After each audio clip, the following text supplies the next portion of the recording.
কারণেই হোক, কৃষকের সেচ সুবিধার কারণেই হোক, ভূগর্ভস্থ পানির স্তর নিচে নেমে যাবার কারণেই হোক, আমরা খাল খনন কর্মসূচি শুরু করব।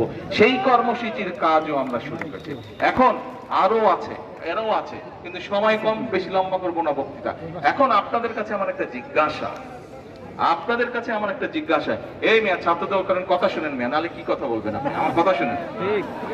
এই যে যেই কাজগুলো বললাম এতক্ষণ, আপনাদের সামনে যেই পরিকল্পনাগুলো বললাম, এখন ভাই আমার কন্ত মনোযোগ দিয়ে শুনছেন আমার কথা? কে কে আমার কথা মনোযোগ দিয়ে শুনেন নাই হাত তুলেন, শুনেন নাই কে কে হাত তুলেন? তাহলে কি সবাই শুনছেন? শুনছে দেখে কারা এবার হাত তুলেন। আচ্ছা, এই তো সাবাস, গুড বয়।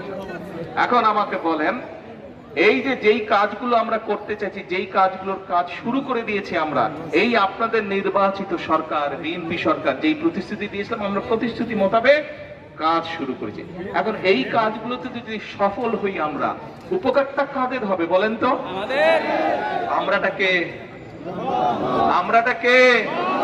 হ্যাঁ, জনগণ। কোন জনগণ? সারা দেশের জনগণ, বিশেষ করে যারা ডিস্ট্রিক্ট টাউনে থাকে, গ্রামে থাকে, গঞ্জে থাকে, এই মানুষগুলোর উপকার হবে, এলাকার মানুষের উপকার হবে।